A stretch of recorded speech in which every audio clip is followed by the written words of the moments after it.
नमस्कार विद्यार्थ्यांनो, DAV MOIL public school Sitasawangi e learning क्लासमध्ये तुमचं हार्दिक स्वागत आहे। तर आज आपण इयत्ता 5वी विषय मराठी घटक 19 अनुभव 2 यामधील भाग 1 अभ्यासणार आहोत। तर यामध्ये बघा, लेखकांनी त्यांच्या जीवनात घडलेले अनुभव या पाठामध्ये कथन करण्याचा प्रयत्न केला आहे। तर यामध्ये काय होते की लेखकांना सुट्टी होते आणि लेखकांच्या शाळेला सुट्टी होते आणि लेखक जेव्हा घरी येत असतात तेव्हा वाटेमध्ये त्यांना त्यांची आई दिसते आणि त्यानंतर घडलेला जो प्रसंग आहे तो आपण या पाठामध्ये बघू। तर थोडक्यात आपण पाठाचं वाचन करून घेऊ, ठीक आहे। बघा, शाळा सुटली, मी घरी निघालो, वाटेत आई दिसली, तिच्या हातात 2 मोठ्या पिशव्या होत्या, त्या खूप जड असाव्यात असे तिच्याकडे पाहून जाणवले। मी धावतच आईला गाठले। अगं आई, काय घेऊन चाललीस एवढं? मी आईला विचारले। तिच्या हातातली एक पिशवी घेऊ लागलो। अरे हळू, सामान सांडेल त्यातलं, ती म्हणाली। अगं आई, किती जड आहे हे पिशवी, काय आहे एवढं यात? मी विचारले। हे आपलं महिनाभराचं किराणा सामान आहे, आई म्हणाली। तर बघा, थोडक्यात आपण माहिती बघू। तर बघा काय होते की लेखकांची शाळा सुटते आणि लेखक घरी येत असतात। शाळा सुटली, मी घरी निघालो, मी म्हणजेच कोण? लेखक, लक्षात ठेवायचं, ठीक आहे। लेखक स्वतः संदर्भात स्वतःचे अनुभव कथन करताना म्हणतात की मी घरी निघालो, वाटेत आई दिसली। वाट म्हणजे रस्ता, लक्षात ठेवायचं। बघा शब्द आहे तिथं, वाट म्हणजे रस्ता, मार्ग, ठीक आहे। वाटेत आई दिसली म्हणजे रस्त्यामध्ये लेखकाला त्यांची आई दिसली। तिच्या हातात, बघा लेखकांनी काय बघितलं, आई दिसल्यानंतर लेखकांनी काय बघितलं? तिच्या हातात 2 मोठ्या पिशव्या होत्या। पिशव्या म्हणजे माहिती आहे ना, जी आपण थैली म्हणतो की नाही, हां, कापडापासून तयार केलेली असते। तिच्या हातात 2 मोठ्या पिशव्या दिसल्या होत्या, त्या खूप जड असाव्यात असे तिच्याकडे पाहून जाणवले। बघा, जेव्हा आपल्या हातात 2 जड असलेल्या पिशव्या असतात तेव्हा जेव्हा आपण त्या पिशव्या धरून चालतो तेव्हा आपल्याला असं म्हणजे चालण्यावरून असं जाणवते की त्या खूप जड असतील। तसं लेखकाला तिच्या आईकडे पाहून ते जाणवले आणि त्यांना असं वाटलं की त्या 2 पिशव्या खूप जड असाव्यात। जड म्हणजेच भारी, वजनदार, लक्षात ठेवायचं। तिच्याकडे पाहून तसं जाणवलं। मी धावतच आईला गाठले। गाठणे म्हणजे पोहोचणे।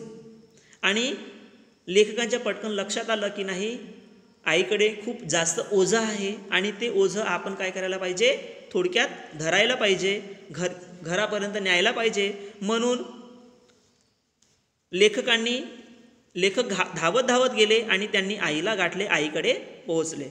आणि बघा, लेखक जवळ गेल्यानंतर आईला काय म्हणतो? अगं आई, काय घेऊन चाललीस एवढं? काय म्हणतो लेखक की अगं आई, काय घेऊन चाललीस एवढं? बघा, आई त्या प्रश्नाचं उत्तर देते। काय म्हणते आई? तिच्या हातातली एक पिशवी घेऊ लागलो। आणि बघा, लेखकांनी काय केलं? आईच्या हातातली एक पिशवी स्वतः घेतली। त्यानंतर बघा, अरे हळू, बघा जेव्हा लेखक आईच्या हातातली पिशवी घेत होते तेव्हा बघा आई काय म्हणते?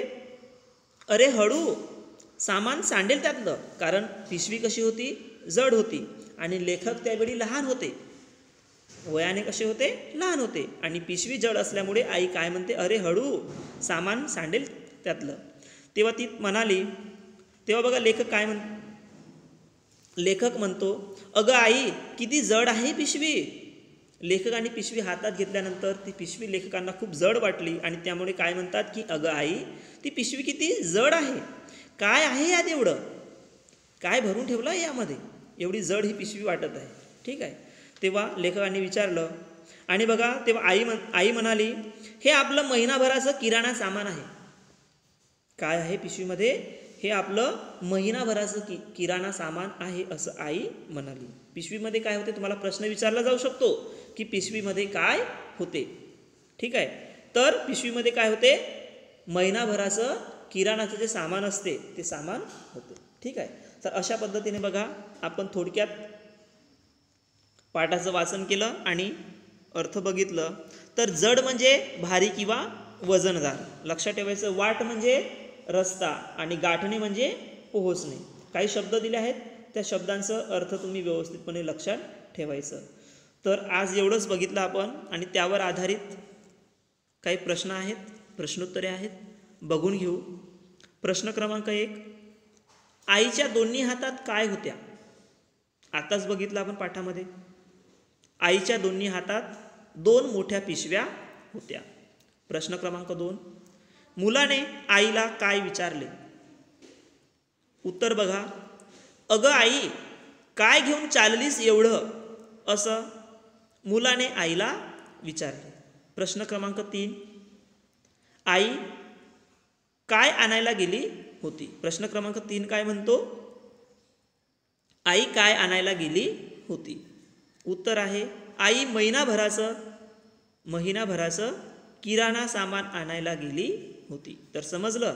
अशा पद्धतीने प्रश्नांची उत्तरे पाठामध्ये लिहून घ्यायची. तर आजचा गृहपाठ बघा.